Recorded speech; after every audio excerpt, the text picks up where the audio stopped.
Thank you for listening to this message from Thrive Church. We are a community who loves encountering God's presence and building family so we can walk in transformation together. We hope you enjoy today's message. It's really just seeing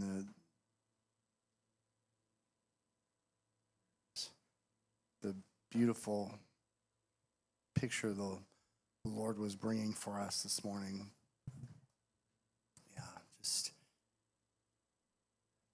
soaring on the wings, wigglesings, yeah, soaring on the wings of love, just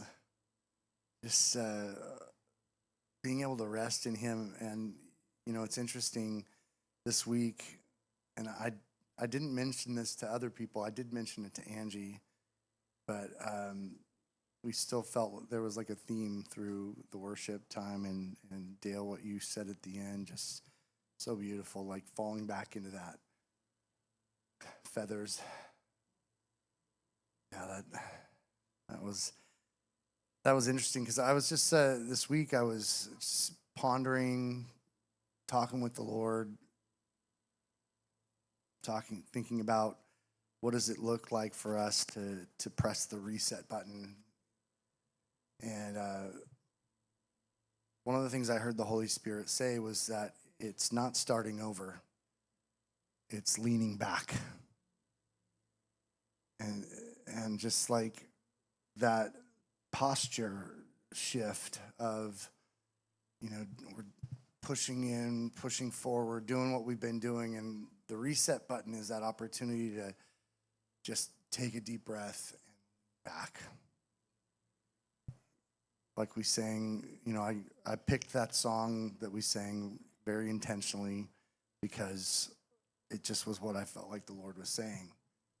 And it's an opportunity for us to lean back into Him, rest. The posture, I don't know if you guys remember, but I don't know if it's probably been a couple years, but talking about positioning ourselves, and I don't even remember the phrase that I was using, positioning for the full measure, I think it was, something like that.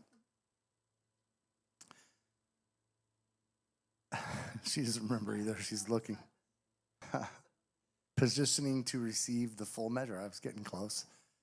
But I remember at one point us talking about the position that we're actually getting in is a position of pros, which that word is the word face to face. It's that with, in the beginning was the Word, and the Word was with God, face to face. Jesus was with the Father, the Holy Spirit, the three in one, face to face, really for all eternity. They always have been and always will be.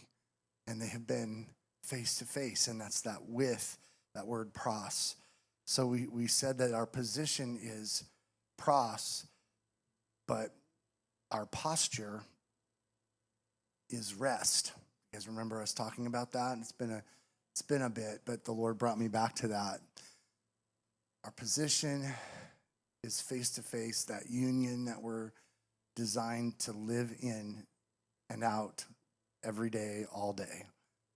I heard a song that was talking about our prayers, and it was talking about the fact that we send our prayers up through the roof like He's somewhere else when He's right here in the room with us. And it's like the awareness of His nearness is something that's so important for us to get. Like He's not somewhere else that we have to go and get Him and bring Him down.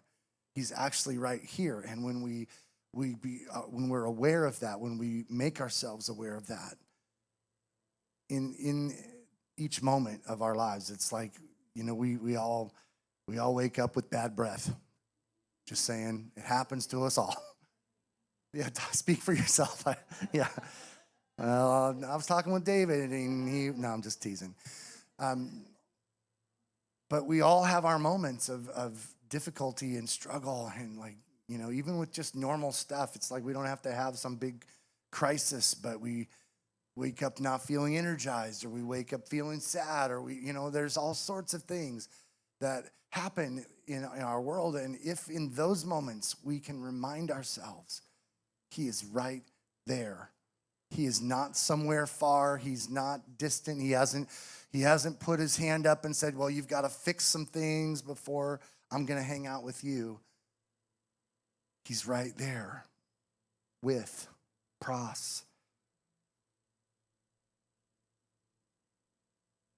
And then that posture of rest, which I just was immediately when I heard the Holy Spirit say, it's not starting over, it's leaning back, I began to think through Hebrews chapter 3 and chapter 4, which we're going to look at a little bit here in just a second. But that posture of rest, there's a rest that Hebrews 3 and 4 talks about, that we have the invitation to walk into. And that invitation doesn't mean, okay, you can come here and you won't have to deal with all of your problems. They will kind of all be outside and you will be in. You're invited into the place of rest. It's like Jesus in the boat. He wasn't in a different place. He was. Jesus lived that heavenly life. Like always, he was in a heavenly place, but he was also right here in the earth. So he was kind of in both places at the same time. But he's sleeping in the boat, and the disciples are freaking out, right? This is the story this is what rest looks like in the kingdom when we're right in the middle of our circumstance, right in the middle of our difficulties, right in the middle of Bad Breath Monday, right? It is the opportunity to be at rest on the inside and therefore have authority over the storms that are on the outside. That's what happened with Jesus. He was able to sleep through the storm, and the disciples were not able to sleep. They were anxious. They were fearful. They actually were afraid for their lives. And they almost were scolding Jesus when they woke him up. Like, what? How can you be sleeping? We're about to die.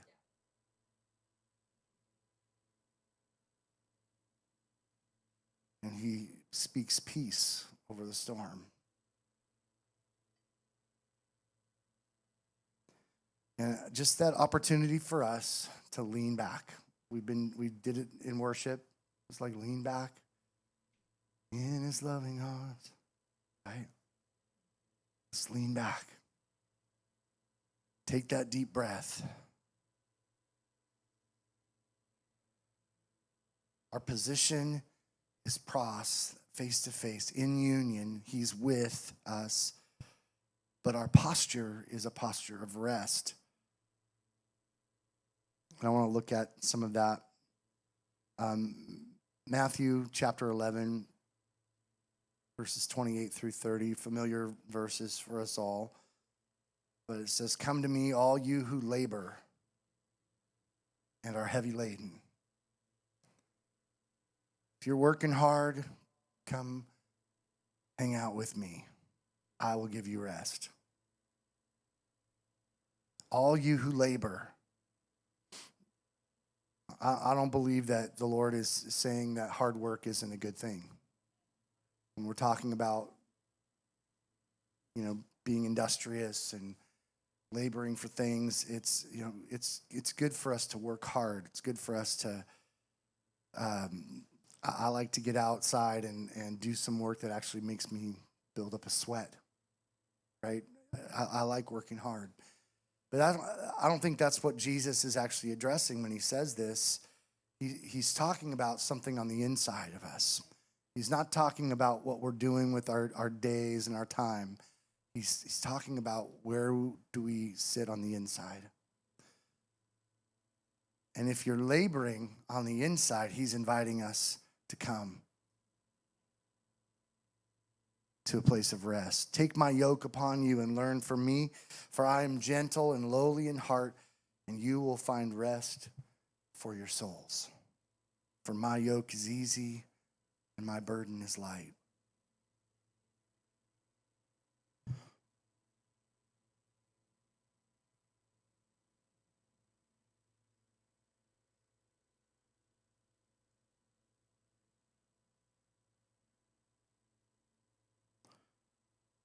I'm going to jump over to Hebrews chapter 3 now.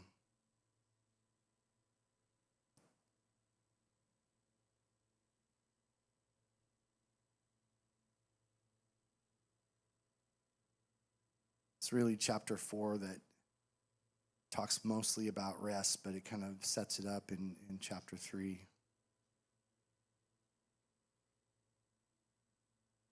I'm just going to start in chapter 3 and verse 16.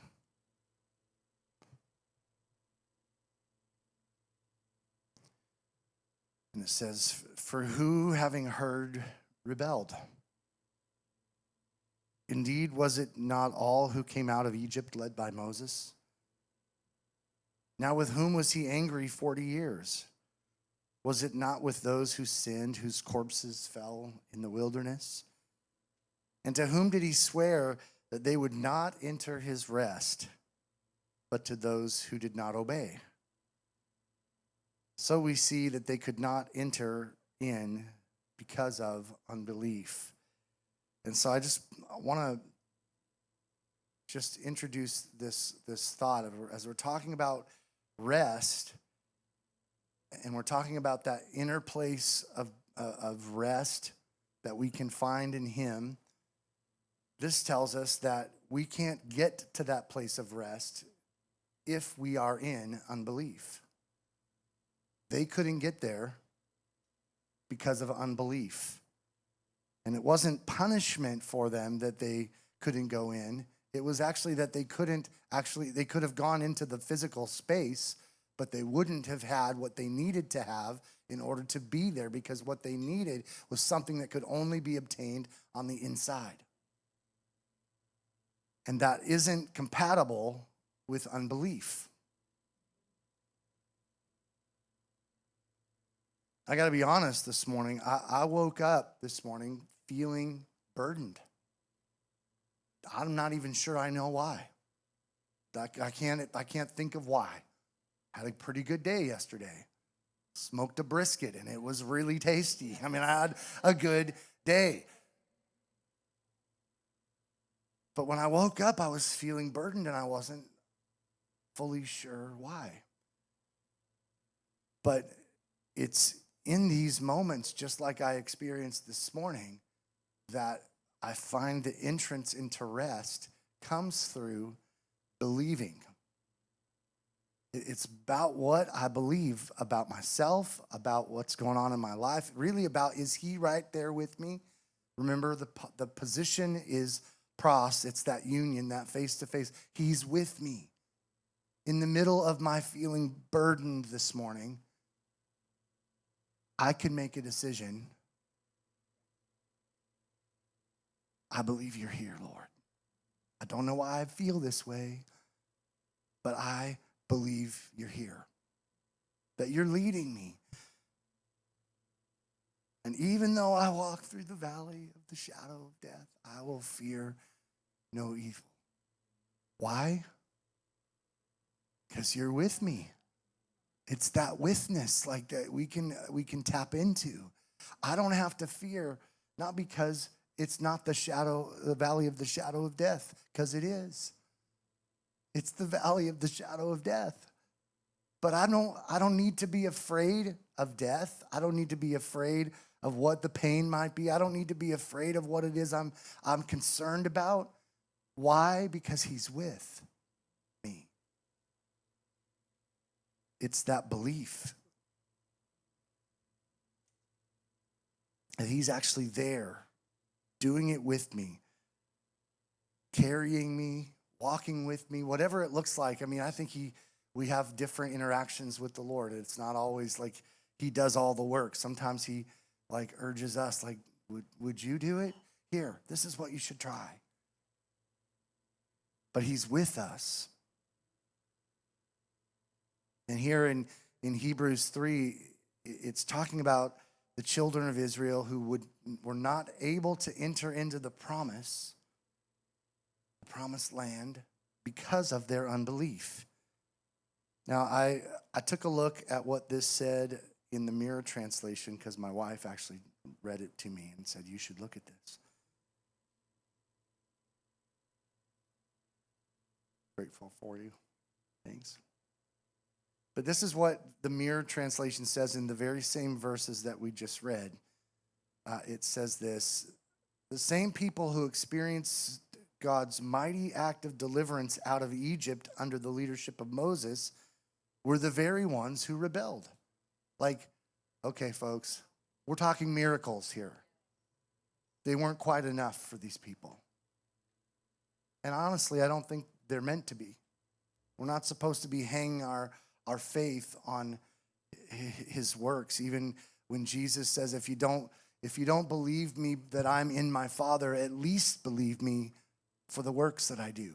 Like, that's the lesser way, is to believe him because of the works. It's better just to believe him. We even see that after the resurrection, where it's, Thomas wants to see the nail scars in his hands. He's like, it's better for you to believe without having to see them. But if you need to see them, here they are. So these were the people that experienced the miraculous deliverance from Egypt. They saw the plagues. They saw God's favor and his distinction on them, his hand of favor over them. They saw the army of Egypt drowned in the Red Sea. They saw the miracles. They saw everything that happened in the wilderness. Now, it was, we've gone over this story before, but I want to bring it back. The journey from the Red Sea to the Promised Land was not 40 years.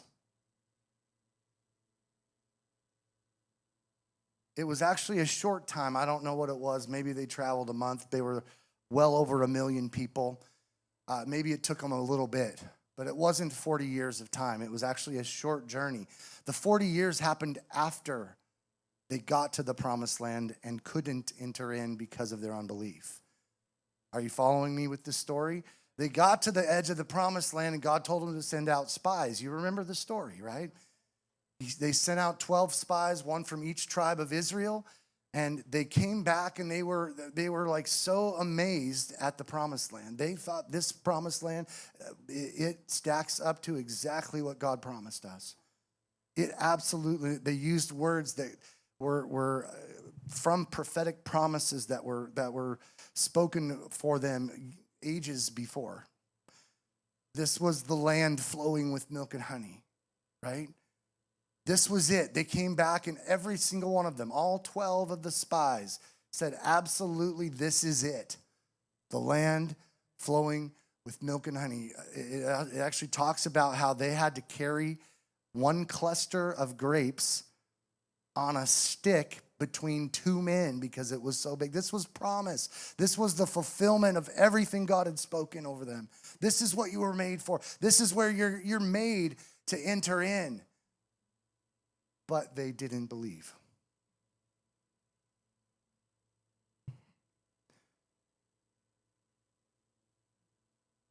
It's recorded, it's in the book of Numbers, I believe. I'm not going to go there specifically, but I think it's Numbers 13:33, but that just comes to my mind. If that's not it, just ignore that and find it yourself.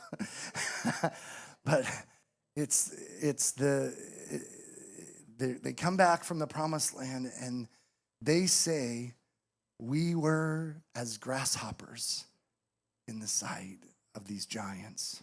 There were giants there, the sons of Anak. And we were, it was Numbers 13:33. Boom. It means I have a memory still. That's awesome. Just the sense that they were grasshoppers in the sight of these giants. And I've talked through this before, but it's like They didn't actually interview the giants to find out how did they perceive the children of Israel. The fact that they said we were as grasshoppers in their sight is not what the giants thought. It was what they thought about themselves. They believed they were grasshoppers. And what does it say? I'll just read it because it's going to be clearer. There we saw the giants, the descendants of Anak came from the giants, and we were like grasshoppers in our own sight, and so we were in their sight. The way we viewed ourselves became how our enemies viewed us.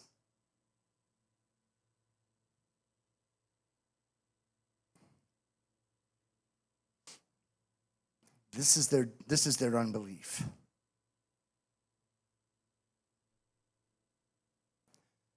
Continuing on here in the Mirror translation in verse 17. I know you don't have it up on the screen, but I'll just read it for you. It says, they grieved him for 40 years in the wilderness and died there after their unbelief, right? God's invitation, this is verse 18. God's invitation does not exclude anyone from possessing the promise of his rest. Their unbelief does. In other words, God's inviting you to come into rest. This is promise. This is what I've said for this is what I've made for you. Come on in. You're invited. He's invited you. He isn't disqualifying you, but sometimes our unbelief will. Persuasion cannot be compromised by unbelief. Our believing a lie about ourselves, this is a little bit of commentary from Francois de Troyes. Our believing a lie about ourselves cannot compromise what God knows to be true about us. The truth is, we're invited to promise.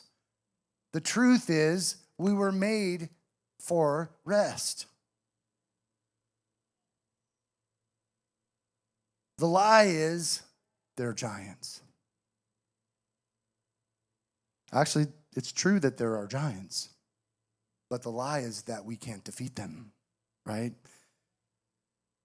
Our believing a lie about ourselves cannot compromise what God knows to be true about us. Futile striving to become cannot match the delight of discovering and celebrating who you already are by his design and redemption.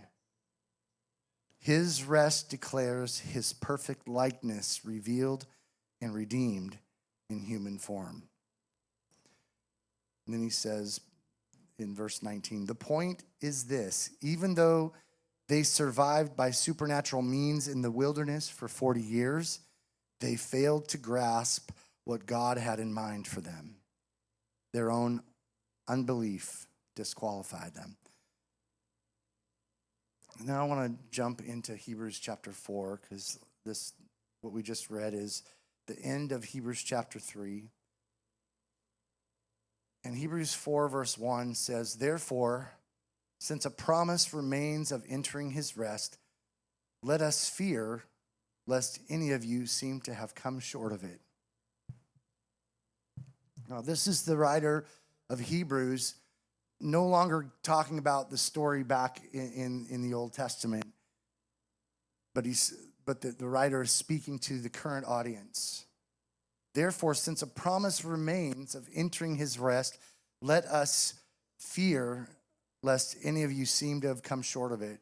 And I'm going to read the Passion Translation here. Same verse. Now the promise of entering into God's rest is still for us today. So we must be extremely careful to ensure that we all embrace the fullness of that promise and not fail to experience it. Love that.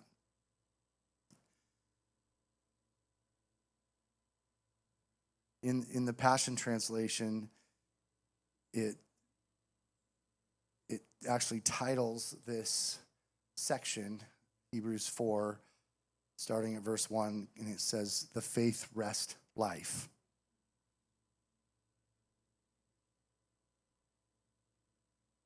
And down to verse 3, I'll read verse 2 too. It says, for we have heard the good news of deliverance just as they did, yet they didn't join their faith with the word. They didn't mix their faith with the promise. Instead, what they heard didn't affect them deeply, for they doubted. Then verse 3, for those of us who believe, faith activates the promise and we experience the realm of confident rest. And we talked about that a great deal a couple years ago, the realm of confident rest, because what that rest is like I've been talking about, it's a rest that's on the inside.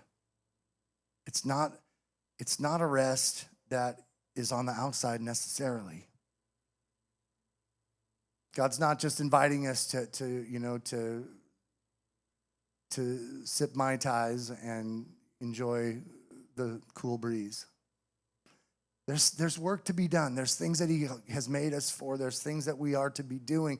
But the posture of how we do it's important. How we do that is important. And the posture that we're designed to do it in is a posture of faith rest. It's a realm of rest that exists on the inside, regardless of what might be going on the outside around us. For those of us who believe, faith activates the promise and we experience the realm of confident rest. Imagine what it would look like for us to face all the things that we face, but we faced it with a confidence that we're made for this. Like all of a sudden, giants don't look like giants when you know he's with. When you know that we're there to do, this is like actually what he's made us for. All of a sudden, the hardships don't look like hardships. They look like opportunities. Now, I'm not saying they're not hard, and I'm not saying we don't experience really tough things. I'm not trying to downplay that, but I'm saying that something shifts on the inside of us when we are there postured in rest.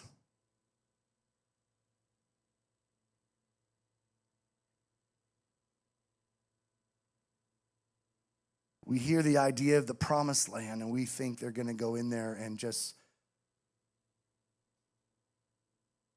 prosper without any labor. I mean, that's not actually how it worked. They had to build houses, they had to plant gardens, they had to do things. But they had the invitation to do it from a place of trust that he was with them. I want to just jump down. I'm almost done with my message. Remember, we are talking about reset, and we're not doing things the way that we've been doing it. So we have some different things planned here. Verse 11.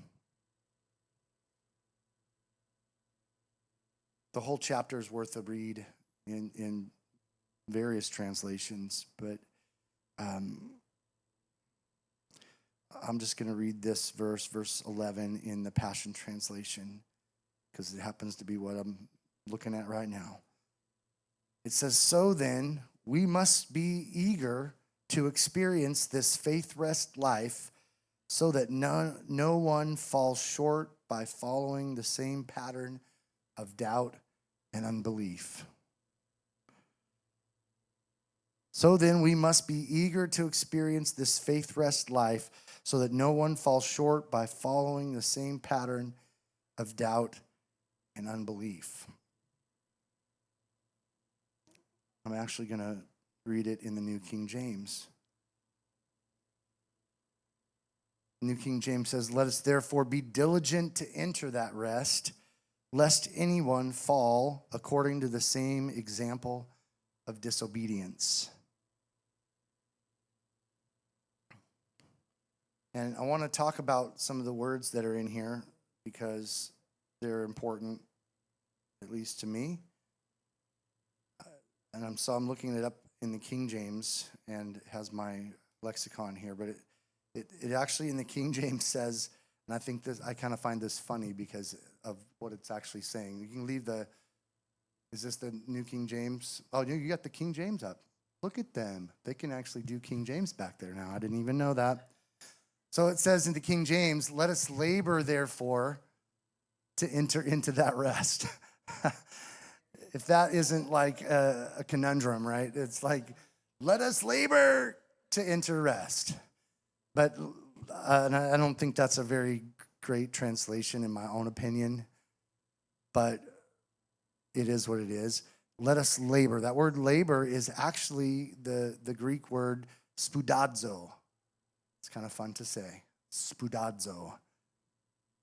And actually the meaning of this word spoudazo is to use speed.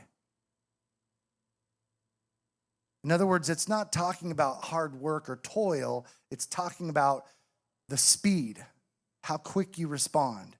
Let us be spoudazo. Let's be quick to enter that rest. Do it immediately. In fact, through this passage, you'll see several times it talk about the word today. And when it says today, it's translated properly. It's today.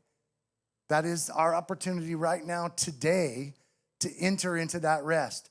Let us labor. Let us spoudazo. Use speed to make effort, be prompt or earnest. Do or give diligence, be diligent, forward, endeavor, labor or study. But it's about the speed of our response. Spoudazo. Let us labor, therefore, to enter into that rest, lest any man fall after the same example of unbelief. We're talking about unbelief. In the New King James, this word is translated disobedience, I believe. According to the same example of disobedience. But this word is actually the word apatheia. Apatheia. And you can just hear the word apathy there. You know that's the same root. Disbelief, obstinate or rebellious, disobedience, unbelief, apathy. I have all the tools to be successful, but I'm not willing to use them. I know that I've seen miracles. He's with me in the desert. He's with me in my journey, but I am not using that experience to propel me into promise. And the writer of Hebrews is saying, be quick, spoudazo, to enter into that rest so that you don't fall into apathy. So I want to just, I'm done. I'm pausing. I want to stop. We're not done, but I'm done speaking because we're here to do something this morning. And what I'm wanting to do is I'm wanting us to lean back. Not in apathy, but into rest. That's a place of trust. Like, Lord, you're with me. I'm trusting that regardless of how I feel, regardless of what I face, I'm trusting that you're leading me and that you're with me. You've gone before me. You go behind me and around me. You're taking care of me. You're with me. So that means that anything I'm facing, any giant, any difficulty, whether it's in the realm of finance or in the realm of health, whatever it is that I'm facing, whatever it is that I'm confronted with, if I'm doing it from a place of rest, doing it from a place of with Him, all of a sudden it shrinks to no longer being as overwhelming and significant as it has been in my mind before that. All of a sudden, it's reframed. I have a new perspective on my situation because I'm seeing myself from a place of rest, from the realm of confident faith, rest in him. And so I want to invite you. You're already invited, but I'm giving you the invitation right now today to enter in to rest, to spoudazo right now. Right as soon as the music starts, don't wait 10 seconds. Don't wait till you understand the words. Don't wait for 1 second, but spoudazo into this place of rest. Thank you for listening to this message. If you would like to learn more about Thrive Church, please visit us at thrivenw.church. If you would like to partner with us financially, visit our website and click Give.